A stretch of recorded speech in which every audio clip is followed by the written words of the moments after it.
Guys, I've told my horror story before with S Corp clients, and how do you know what reasonable comp is? My horror story is when they went after that CPA who was a friend of mine for $125,000, arguing that he knew and that he knew better and that he should have made sure his clients took reasonable comp. I'm a huge fan of RC reports. RC reports, it's about $1,400 a year. We're charging the S corps that come to us under audit $750 a piece. We'll probably make between $10,000 and $20,000 with RC reports. But if you have S corp or C corp clients, they have to each year get a report, and the report is as simple as possible. RC Reports has a huge database of businesses. It will give you a report that you can rely on. And so far, to date, when we produce that report, not a single auditor has challenged it. The critical thing right now is for your clients to get that report to support the number they're taking on the return that you're taking on that return that you're signing. Best way to do it, RC Reports. Go check it out. Okay, you can find them. It's trn.rcreports.com. Again, trn.rcreports.com. Go there, you'll save $100. It will change your practice, create an annuity stream for you, and bulletproof your clients' corporate returns. The Tax Rep podcast is now proudly partnered with Nice Job, the experts in reputation marketing. Reviews are so important for attracting new clients. Before Nice Job, I would ask people to leave reviews, but they would usually forget, and I didn't have a way to stay on top and remember to follow up with them. That's where Nice Job comes in. Their smart follow-up campaign recognizes who hasn't left a review yet and automatically sends carefully timed reminders that can increase your chances of getting a review by 300%. I tried Nice Job for Tax Rep, and it's been a game changer. We added 33 five-star reviews in our first month, and our Google business profile is like a magnet for new customers. You can try Nice Job for free for 14 days and get 50% off your first 3 months by visiting nicejob.grsm.io/taxrep. nicejob.grsm.io/taxrep. I'm going to put a link in the description of the podcast. Try it. It will be a game changer for your business as well.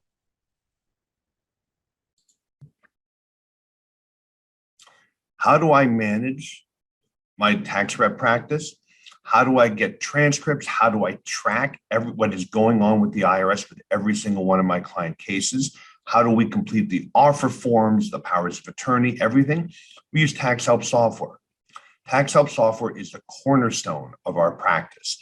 We use it for its intelligent ordering. Every single night, it will update the transcripts on our clients, so we will see things happen long before those letters even go to the mail. We can then, react. We can let the client know.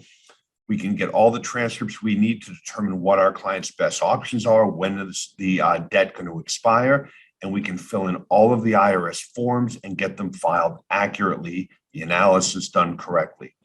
If you're interested in giving it a test, go to taxhelpsoftware.com, use promo code TAXREPTRIAL, all one word, all caps. You'll get a free 2-week trial.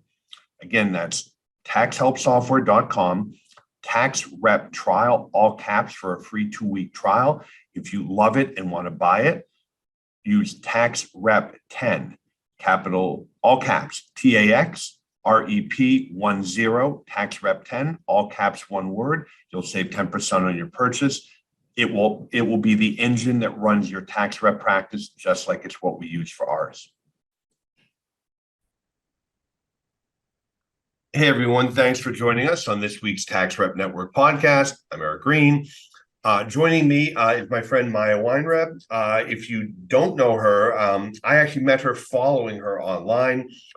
She has Solvency Now bookkeeping, but speaks about starting a business and growing the business. And in particular, what caught my attention, I was wondering, I don't want to say stalker, that sounds negative, but I was watching kind of, just the stuff that you post, Maya, and what caught my attention was the side hustle.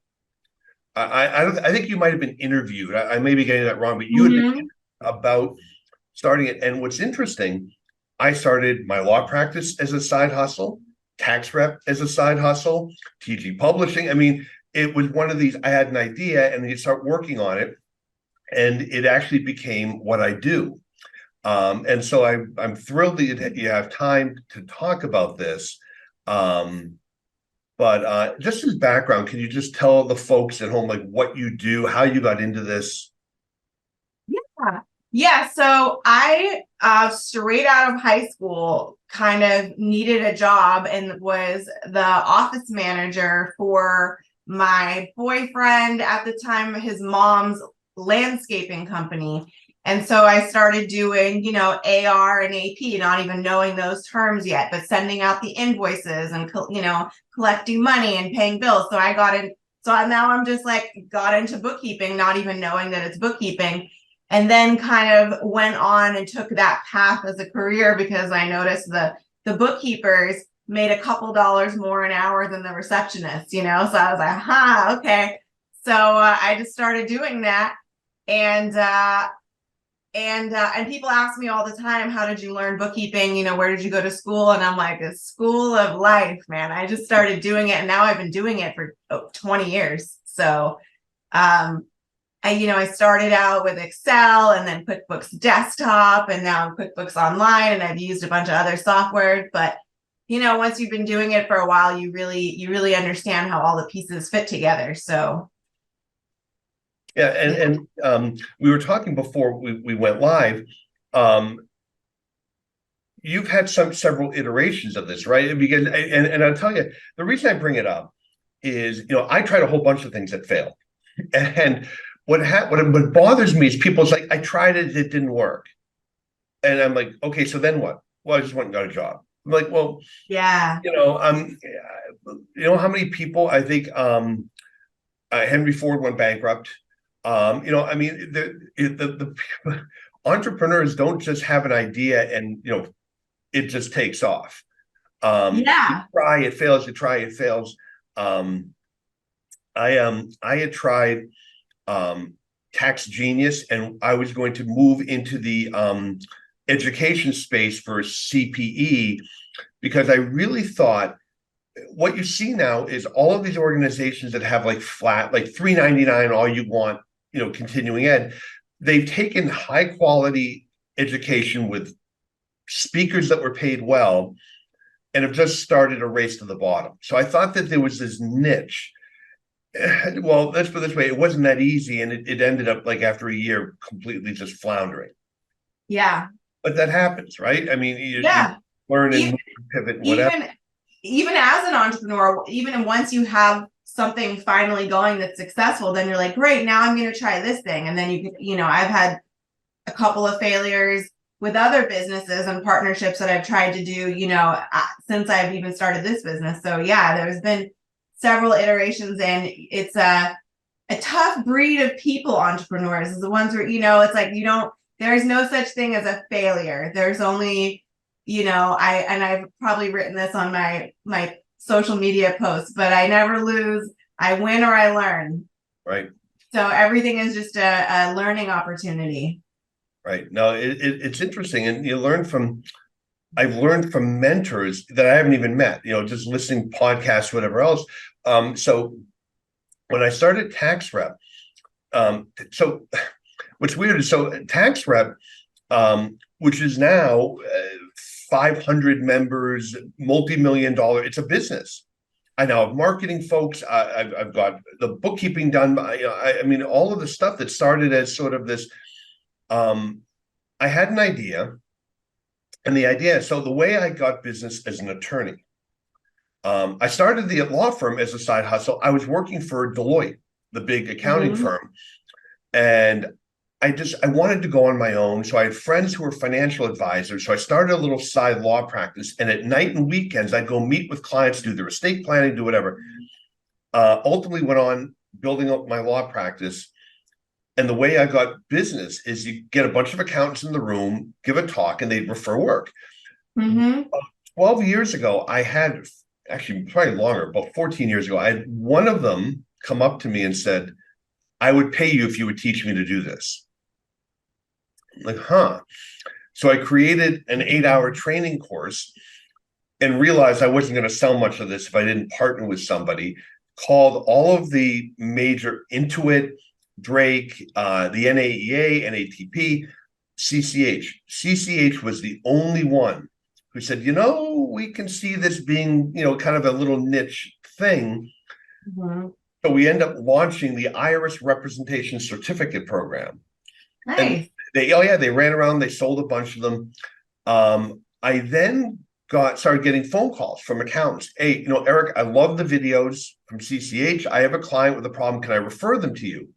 And I was like, why don't you do it? Well, I don't know what I'm doing. I'll coach you. So now I'm doing retainer agreements all over the country.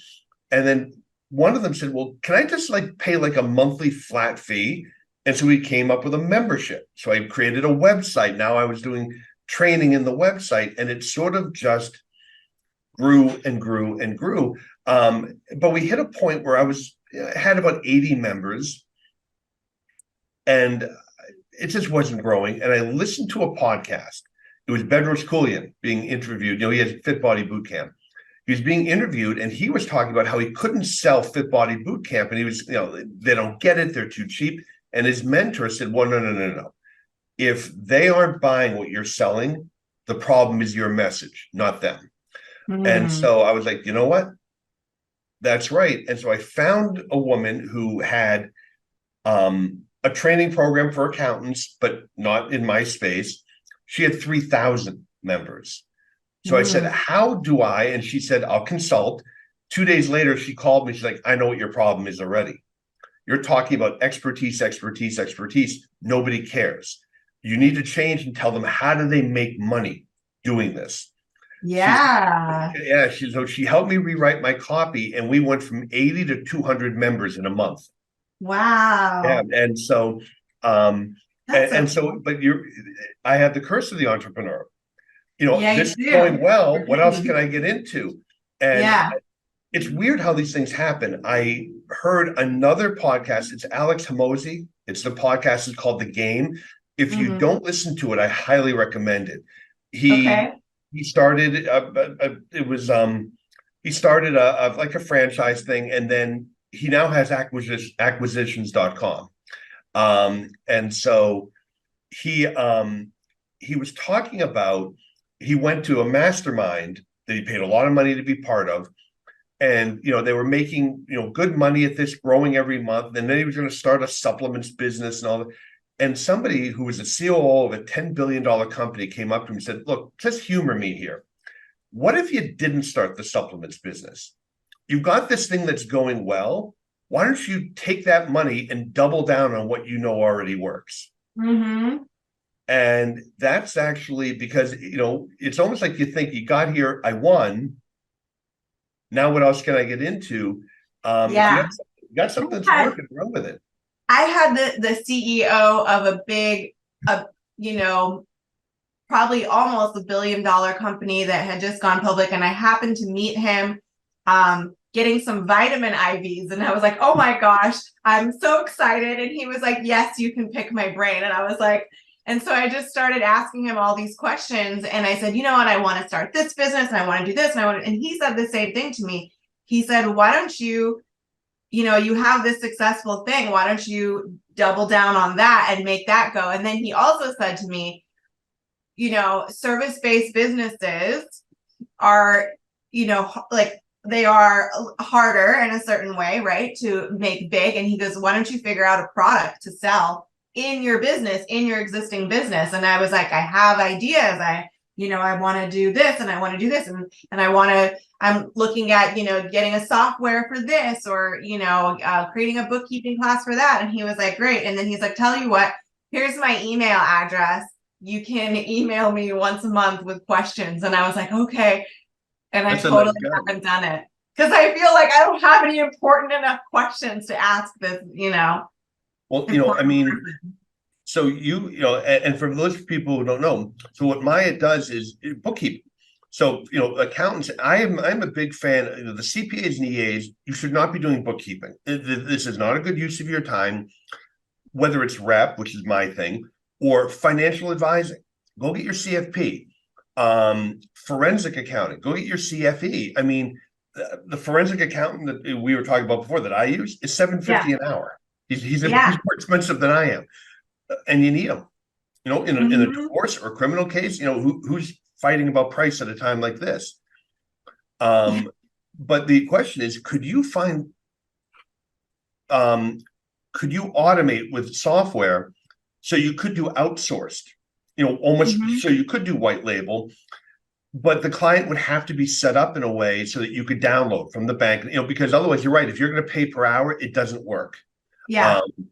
But no, I think that you're in a space and you're doing well. And that's what I've tried. Even if I do other, like TG Publishing, it's the publications of the books that I've done on rep. So I've really tried to stay in that advice. I'm trying to stay in my lane versus starting 18,000 other, because what happens is you start multitasking. And I can tell you multitasking is not doing 5 things well. It's doing 5 things mediocre. Yeah. And then you kind of get dispersed and you're not like, I think it's different. You know, there's these big, you know, movie stars or rappers or whatever. They make a ton of money on their main thing. And then they take that money and now they have investment money and they have people they can hire and they can go invest in things and start other things. And that's not the same as when you're starting out as an entrepreneur and you're like, okay, I made my first 100,000 or my first 200,000. Now I'm going to start another thing. And now you're all over the place and you're just like pancakes all over the universe. And, you know, if you just get focused and build your thing that you're doing to be successful, then you can either do more things in that same lane, like in that vertical, or similar things in different verticals. But if you stay kind of focused, then you're going to be much more successful. Like someone pointed out to me recently, like, well, what did Amazon start doing? Now they sell everything. But what did they start out with? What did Apple start with? Yep. Exactly. And what did Microsoft? Everyone started with one thing and they put all of their energy and effort into that and made it super successful and then branched out. Right.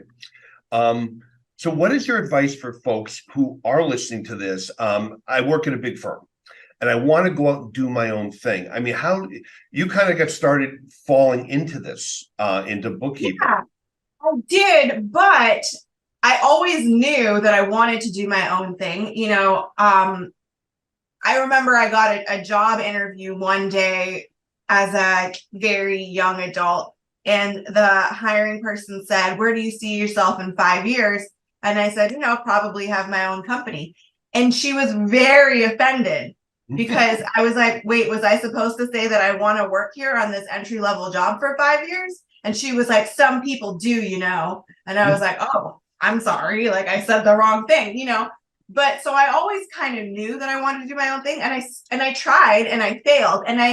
But like how you were saying earlier, I honestly never looked at it as failing. I've only recently looked at it and been like, oh, I did try to start this company several times and failed, but I didn't fail. At the time, I just felt like, well, I just didn't do it yet. You know, like I started and then something came up or I took a job or, you know, I got busy doing something else or whatever. And I just never really finished starting it. So I never felt like a failure. I just felt like I never really, you know, was focused. So I started several times. And at one time it was like, okay, I'm going to like get rich people and pay their bills for them, because nobody has time to pay their bills. And I did that and I had a few clients and then, you know, I got busy and they got busy and we didn't do it. And then another time it was like, okay, I'm going to get my own bookkeeping clients. And I got a few and then, you know, and then I got a job offer to be a CFO for a marketing company. And I was like, well, I can't turn that down. And then, so then I was doing that, but then I still had some of my clients and you know what I mean? And then I was the CFO for a couple of years. And then, and I finally said to my boss at the time, who's a really good friend of mine, you know, like we grew up together.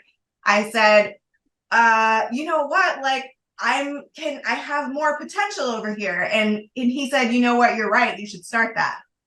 And so I did. And I had a few clients, but not even enough to pay my bills. And so I took out a loan that was going to cover me for maybe a few months of expenses. And I just took the leap. And it's one of those things where like, all right, well, now you're committed because you don't really have another option. And then I was talking to a friend of mine who, at the time kind of wanted to help me. And I was telling him, so I tried to start here and then this happened. And then I tried to start here and this happened. And he tells me, he goes, based on your pattern, you're going to get a job offer in the next few days and you're going to take it. And I was like, no, first of all, I'm not going to get a job offer because you're crazy. You're insane. And second of all, even if I did, I wouldn't take it. And he was like, okay, we'll see. And within a few days, I got a job offer. And, up until that time, I was maybe making like the most I'd made was like $35 an hour as the, even as the CFO, because it was a small startup, right? So it was like $35 an hour or something. And I was like, and I was charging my clients for bookkeeping at the time, I think $75 an hour. So I was like, I would never take a job, blah, blah, blah. This is way better. And then all of a sudden, within a few days, because he was right, I got a job offer, and it was to be the in-house bookkeeper for some, really rich bigwig. And I was like, guys, I'm not looking for a job. I wouldn't take a job. You'd have to pay me $150,000 a year for me to even consider it.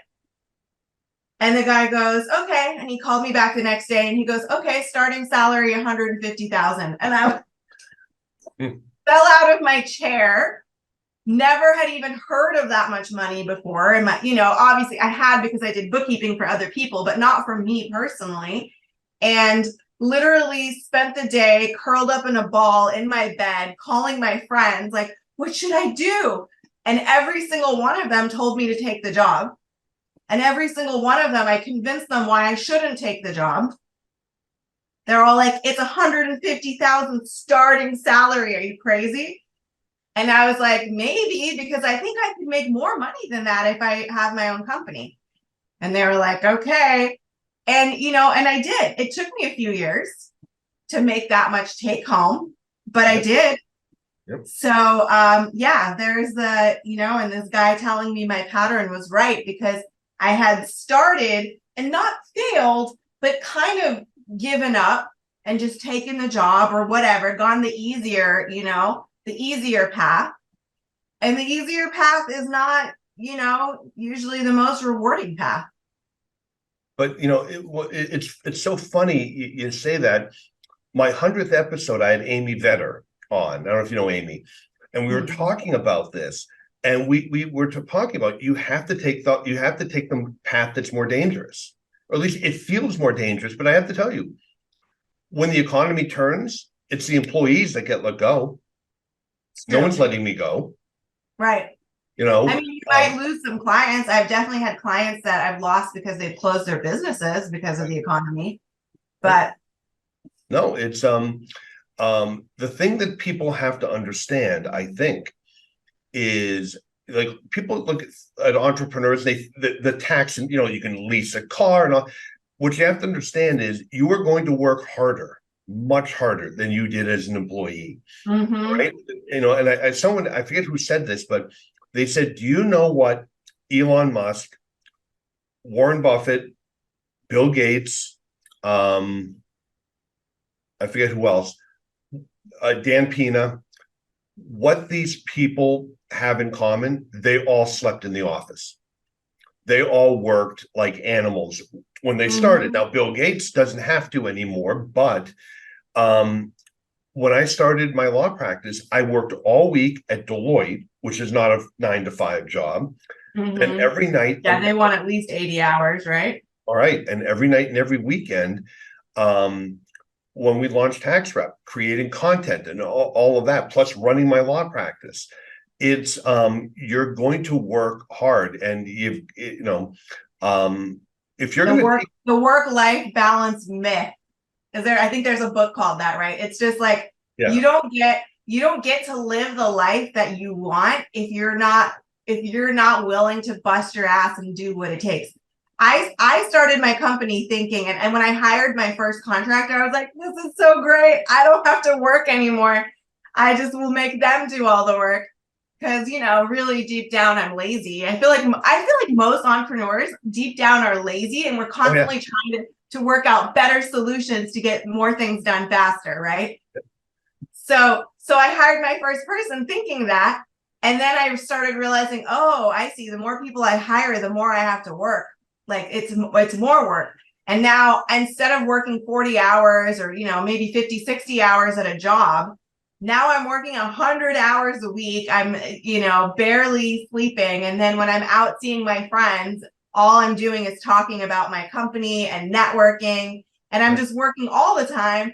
And it was like, oh, I see. Yeah, no, there's no such thing as work-life balance. When people say that to me, my employees, I'm like, well, yeah, maybe for employees, there's work-life balance. Yeah, no, they a couple things. When I was at Deloitte as a summer, they took us to Scottsdale or wherever their training facility is, and they bring in the head partner from the LA office, who's like huge rainmaker and all that. He rides a Harley. He had long hair. I mean, he really was not the typical what you think of as Big Four partner. And somebody asked him, "How do you maintain work-life balance?" Because that was now a buzz thing, you know. Uh-huh. And he literally said, "I have none. I'm in at 5 a.m. I work at least until 7 p.m. I'm in usually at least one day on the weekend." Yeah, and he was just like flat out, "I have no work-life balance." The saying Yeah. goes is that an entrepreneur is willing to work like other people won't so that they can live life like other people can't. Yeah. Yeah. Exactly. And that's so true. Like I've been traveling almost every other weekend for the last probably since tax season ended, you know. And mostly it's all for work, and I'm doing networking, I'm going to conferences, but still like when I planned out years ago what I wanted my life to be like, I wanted to be able to travel and go wherever I wanted and do whatever I wanted. And I'm able to do that now. I mean, within reason, but like, and it's again, I'm doing it mostly for work, but on purpose because it's aligned that way. It's not just like I'm not trying to be on vacation all the time. I just want to be able to see cool places and eat food that I haven't eaten before and see people, and go different places. And then I'm trying to elevate that. And like, how do I do that and like get to where I can, I don't know, fly private or at least first class or something. So I'm working on that next, but I am living the life that I envisioned, years ago. But yeah, there's no work-life balance in it. It's just a work balance. Well, when I started, the advice for lawyers, there was a book called Teach Me to Solo. And what it talked about is you needed nice office space, you needed nice furniture. All that shit is gone. All right. Because so I have a chapter in my book. If I were starting a practice, laptop, I would get e-fax, right? The point is, when you do this, one of the advantages, and my wife and I go to Israel, I'm working, but I work where I want. I work when I want. Yeah. With the internet, with everything else, I don't have to be tethered to an office. Exactly. And so, and by the way, I always fly first class. In fact, it was Chuck Reddick, who was our former IRS commissioner. Before he was commissioner, Chuck was a friend of mine. And I went to LA, which is where he is. And I'm like, I hate the flight, whatever I'm a big guy. And Chuck was like, who's out bigger than I am. And Chuck was like, you go first class, right? And I said, no, it's like $1,500. He said, what's your billable rate? And at the time I was like $400. He said, you can't find 2 or 3 hours of work to do on the plane. And I was like, oh yeah, duh. Yeah. And so I first class everywhere, and I just make sure I bring something, bill an hour or two. Yeah. I do try to fly first class, but it gets so dumb because I'm like domestic first class is like not that great. You just get a bigger seat. And then so I did a whole trip. I did London, Paris, Tel Aviv, and I did it all, business class. And I was like, I'm never flying economy ever again. And then a few weeks later, my friend was like, you need to come to London with me for the weekend. And it was like in 2 weeks. And I was like, yeah, that's going to be an economy ticket, isn't it? Because I was like, I can't, it's not in my budget right now to do a whole nother one. So we managed to get upgraded on the way there, but on the way back, it was 11 hours in coach. And I was like, never again. We came back from Passover in Israel and with the whole family, and we because we had planned so late, for those people who don't know, the fall high holiday, Sukkot time and Passover are the worst times to be flying in and out of Israel because every Jew in the world wants to be there. So I'm in coach in a seat with the other seat in front of me for 11 hours, and I thought I was going to lose my mind. Yeah. It's brutal, but Yeah. the lesson. So for folks who want to make the leap, here's what I want to tell you. And again, if you listen to the episode 100 with Amy Vetter, and Maya, I think, has confirmed this. If you want to, let's say you want to start your own rep practice, and you're working at a firm or whatever. Listen, Maya took a big risk, but also at the time I had no family. When I started my practice, I had our oldest child. So I was married, but my wife had a salary, and I could figure out we weren't going to lose the house if this didn't work. But I have to tell you, for several months, I lined everything up. I had friends line up potential clients for me.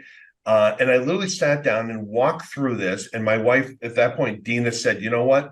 Go for it. You've done the point. If you want to do this, my advice is understand whatever, because you have your day job, you got your family obligation, whatever time you have,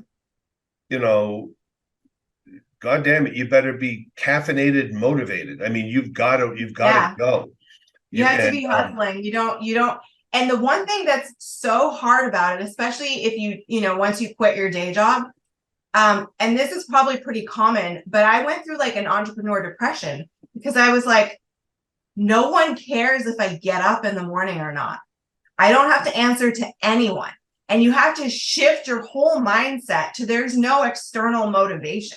You are doing it because you want to. And whether you're motivated, whether you're having a good day and you wake up, and I'm not a morning person, right? So whether you wake up and you're like, blah, or whether you wake up and you're like, wow, I just got 3 hours of sleep and now I have to start the next thing. Like, you are your only source of motivation. So you have to just shift your mindset. There's no boss going to be like, where are you? You're supposed to be here at 9 a.m. Like, it's all on you. And it's one of those things where it's like, I follow Grant Cardone with his whole like 10x mindset and all that. So he always is like, commit first and then figure it out later. So you just go, okay, good, I'm doing it. And it's great to get it lined up like you did. I did not have it lined up. I had a few clients and I was like, well, I got a loan to cover me for a few months.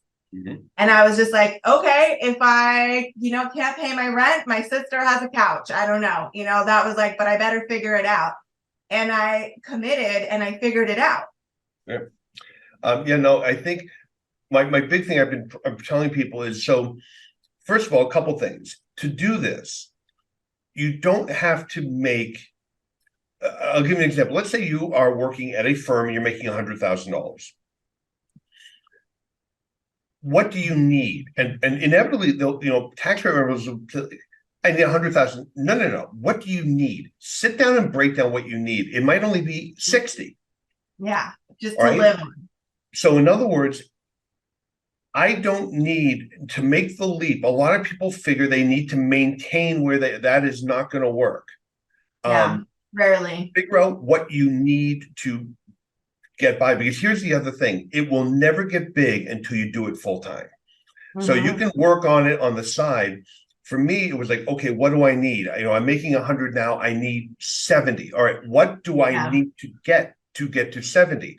Once you think you have that lined up, or it's within striking distance, that's when you jump, because it will never get big As long as it's a side thing, it'll always ever be a side thing. Yeah. And that Yeah. is tough for people to get their head around.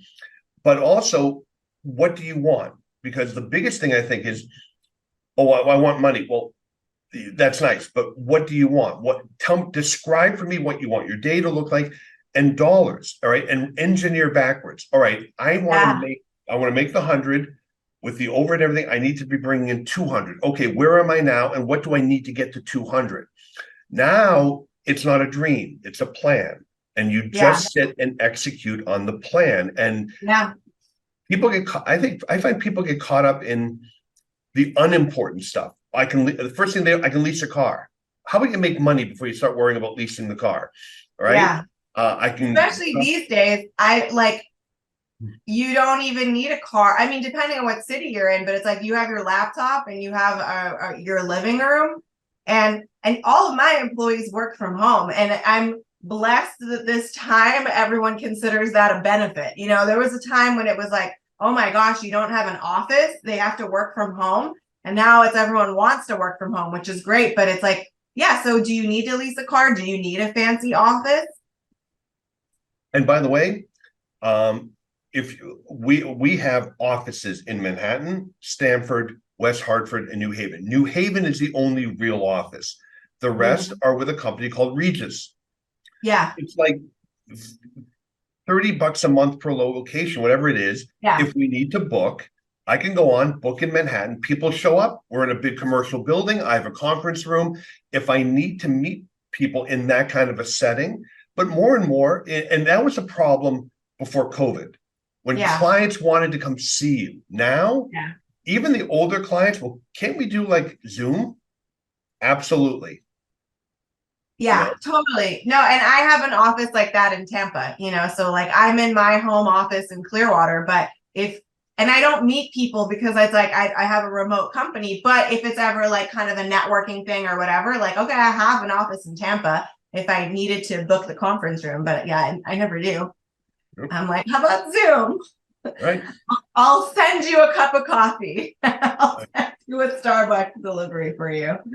Yep. No, it's I think that it's more doable today than and ever, between the internet, between resources, between, I can tell you, just LinkedIn, being able to connect with people, um, advertising on like Google ads or Facebook or whatever to target. And even just social media, because for bookkeeping, it's all trust-based marketing, right? So it's like all referrals and word of mouth. And so it's people who see me on social media, Yep.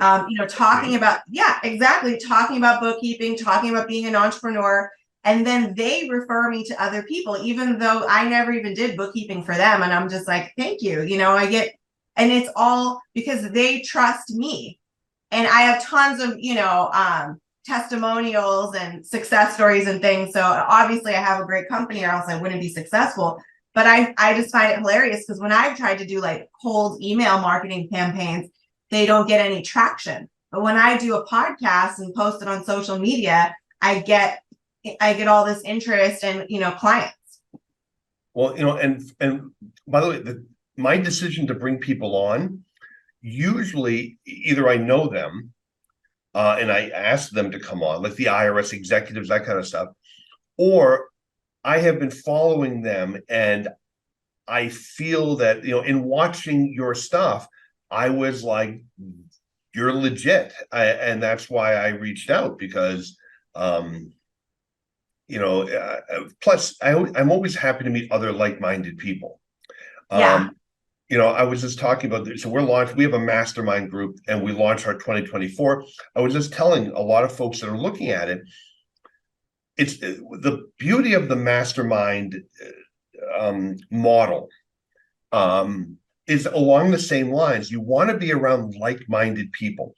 The strongest, the strongest force, I think, for the folks listening is the image and belief you have about yourself, and how do you basically improve that, increase that, all that. it really comes down to, they say you are the five people who you hang around. This is Yeah, why. They will move, I they love that. literally will move and shift you. So for instance, if financially, I'm an eight, let's say, Ed Milet actually did a talk on this. He said, it's like a thermostat on the wall. All right, let's say Eric Green is set at 80 degrees. The We open up the windows and cold. I mean, the worst things in life come in. It'll kick on and regulate back to 80 degrees. The opposite is true. It's a super hot day. Things are getting hotter and hotter, better and better. If nothing changes about my view of myself and all that, my personal beliefs, over time, I will cool my life right back down to 80 degrees. So the way to shift your identity, hang around, like if I'm 80 degree and you're a 200 degree, and we're in, around each other, even virtually over and over, you will actually move my thermostat somewhere between mine and yours, 100, 120. Same in Yeah, fitness, same in religion, same in anything. yeah. I have some friends who are Orthodox Jews, and I find that as I hang around with them, I tend to start, kind of wandering more into, being a little bit more observant because Mhm. we influence each other. So for the folks Yeah, listening, if you are the smartest person in your room, you are in the wrong room, wrong room. right? 100%. I know. And you know what else I love though? Is when you see the people coming together, like some of the people that I've known a long time, that you knew were on the same trajectory as you, but like especially as young adults where you weren't successful yet. I love seeing how all these people are so successful. And a lot of them, that I really admired and saw their hustle are more successful than me. And it's like, okay, so maybe they weren't super successful when I first met them, but we were all on that same trajectory. And that's why we gravitated towards each other and we lift each other up, and it's just so beautiful to see. Or in religion, right now I feel closer to my religion, to being Jewish than I ever have before. And it's really interesting. It's like in adversity, we've come together, and I feel closer. And like I told you, my friends, my girlfriends that are pregnant, I'm just like, thank you so much. Like it's so beautiful, and I've never looked at it that way before because I've just always been Jewish. I was born Jewish. It's you couldn't take it away from me if you tried.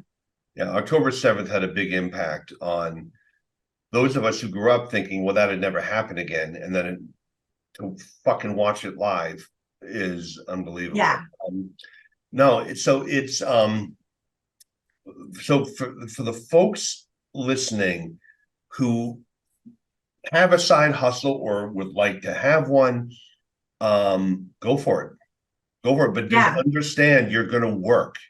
If you want, unless you just want to leave it as a side hustle, but if you want to really make that your thing, you're gonna work. Yeah. And it's one of those things too where it's like, reach for the stars and you're going to at least land on the moon. So you have to think about that. If you just want it to be a side hustle, or if you say like one of my most hated words, you just want to be comfortable. You're probably not going to be comfortable if all you want to be is comfortable. It's not probably going to be a successful side hustle if all you want is a successful side hustle, because you got to think big. You got to, reach big to get to your goals. And it's always going to take more effort than you think it is. And that's a blessing and a curse of an entrepreneur, right? If we knew how hard it was, we might not do it. So just know that it's going to take more work than you think it is. And if I can say one last thing, is this whole analysis paralysis thing. People who have to figure it out before they start. Like I agree with what you said as far as like figure out what you need to make and like let's be logical about this. But I have friends who have been like, I want to start a business, but I don't know what kind of business. Or I want to do this thing, but I can't, I'm trying to figure, like, you don't need to build the website and and get everything before you start. Just start. Yep. Like get a product and figure out, or a service and figure out how to sell it. It's amazing what you accomplish when you show up and just get to work, right? No, but I noticed behind you, the book on your shelf, And I agree with you. If you wanted to make $1 million, you shoot for 10 million. If you're Yeah, going to fall short, I'd rather fall short of 10 million than 1 million. exactly. Right. Exactly. Oh, my 10x rule. Yeah. Yep. No, but I know I am also a fan of Mr. Cardone. Yeah. And so it's get started, just get started and get moving, and you'll Exactly. figure it out. Yeah. And you, so anyway, because you help people with their books. I mean, you see businesses doing well that struggle and all the rest. Um, by the way, for folks, we have business folks on here, attorneys on here who want to get a hold of you, or even accountants that are like, you know what, I'm building my rep practice. Maya, do you want my bookkeeping clients? How do folks get a Yeah. hold of you? Yeah, I want all of your bookkeeping clients. I love bookkeeping clients. I try to help every single one of them. Sometimes I have to be reminded that I'm not a charity. I do so much, free help. But yeah, so solvencynow.com, or you can email me, Maya, which is Maya, at solvencynow.com, or I even have a business number that you can call, and it is 813-336-1574. I used to give out my cell phone number, but I've been told I'm not allowed to do that anymore. So it's 813-336-1574, solvencynow.com. And yeah, we help mostly service-based and professional businesses, but also e-commerce. We've got nonprofits. I've got actors, influencers. So anybody that I can help, I help. I've got 5 full-time bookkeepers. I've got a customer service rep. I've got a bookkeeping manager. I've got a full-time quality control person, and I'm always hiring more bookkeepers too. So it's like you're really getting a big team with a lot of experience. Between us, we have a lot of experience, and we can tackle complicated things. If you're a lawyer, and like we were talking about, if you have divorce clients, or all these different things that you need several years worth of bookkeeping for them, we can do that. We do projects, we do monthly bookkeeping. So and I do consultation. So if somebody's like, just starting out or really small, and they just want to learn how to use QuickBooks or know what they should be doing, I do consultations too. So I really, my personal purpose is to help business owners succeed. And the mission statement for my company is complete and perfect financial records for the business owner's peace of mind. So yeah. It's so critical. I will put a link below in the description for those of you who want to reach out and get a hold of Maya. And we are probably talking about doing some webinars together. So I'll put that out when that is lined up. And no, Maya, thank you for taking the time. This has been great. Yeah, thank you so much. I love doing this. Thank you so much for having me, and I hope we can do it again soon. All right, everyone, thank you for joining in this week on Tax Rep Network podcast. And everyone, you're probably going to be listening to this after Thanksgiving. So I hope you had a nice Thanksgiving, and see you next week.